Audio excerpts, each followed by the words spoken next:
Assalamualaikum warahmatullahi wabarakatuh. Halo, nama saya Madi Maulana dari kelas 3A dengan NIM 223-1922. Di sini saya akan mempresentasikan mata kuliah kurikulum pendidikan yang saya sudah pelajari selama kuliah online.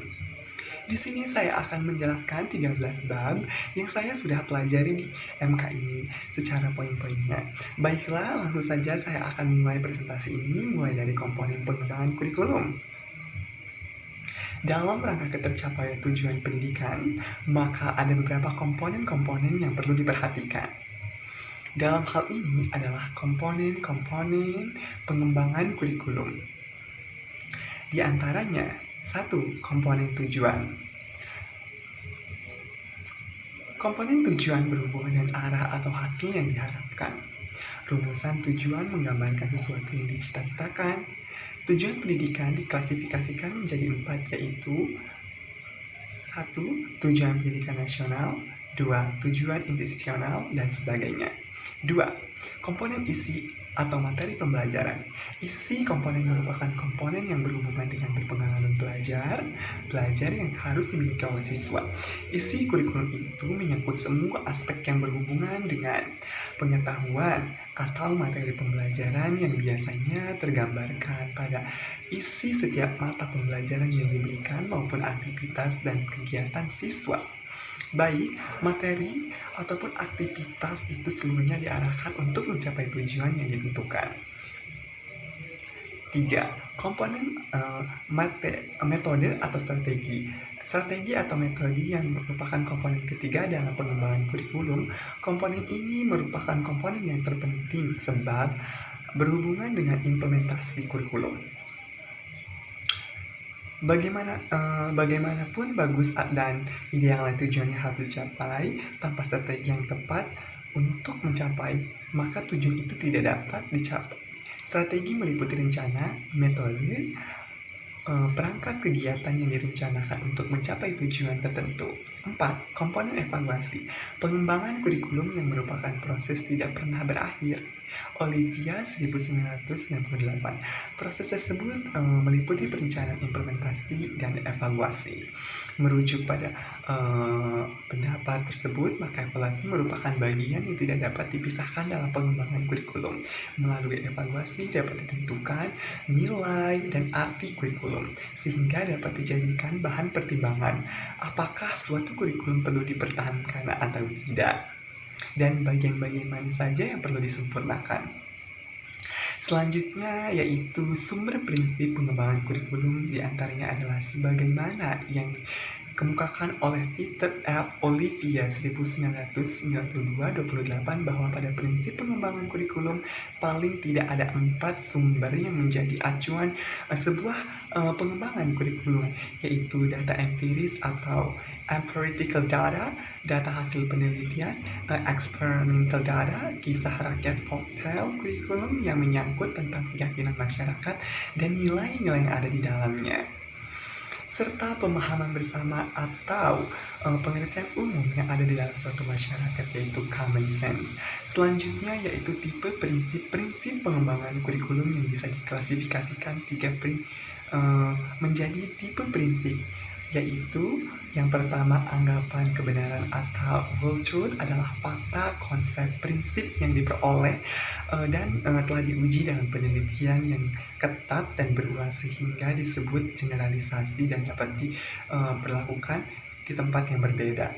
Yang kedua yaitu partial truth, jadi suatu fakta, konsep, dan prinsip yang sudah terbukti efektif dalam banyak kasus tapi sifatnya masih belum bisa digeneralisasikan. Yang ketiga yaitu anggapan kebenaran yang masih memerlukan kebuktian, yaitu hipotesis, yaitu asumsi atau prinsip yang bersifat tentatif. Next adalah model pengembangan kurikulum, dan di sini saya akan menjelaskan model grassroots dari apa yang saya pelajari dari kurikulum model grassroots, bahwa Inisiatif dan upaya pengembangan kurikulum bukan datang di atas tetapi di bawah, yaitu guru-guru atau sekolah. Diberi nama grassroots karena inisiatif dan gagasan pengembangan kurikulum datang dari seorang guru atau sekelompok guru atau keseluruhan guru di suatu sekolah.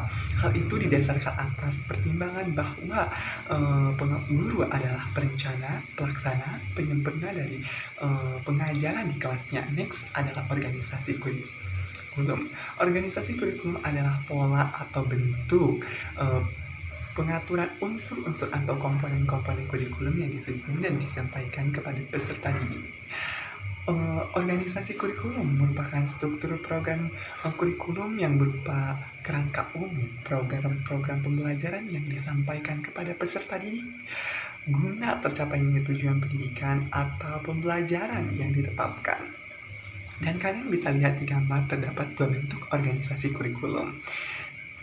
Next adalah evaluasi kurikulum, adalah kurikulum seperangkat rencana dan pengaturan mengenai tujuan, isi, bahan pembelajaran, serta cara yang digunakan sebagai pedoman penyelenggaraan kegiatan pembelajaran untuk mencapai pendidikan atau tujuan pendidikan.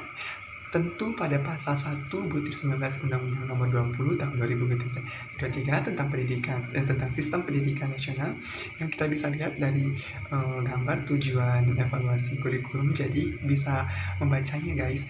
Oke, di sini saya akan menjelaskan landasan konsep pembelajaran. Landasan konsep pembelajaran sejalan dengan pemikiran manusia bahwa pembelajaran berdasarkan dengan proses interaksi bahwa dengan guru dan sumber belajar dari suatu lingkungan belajar.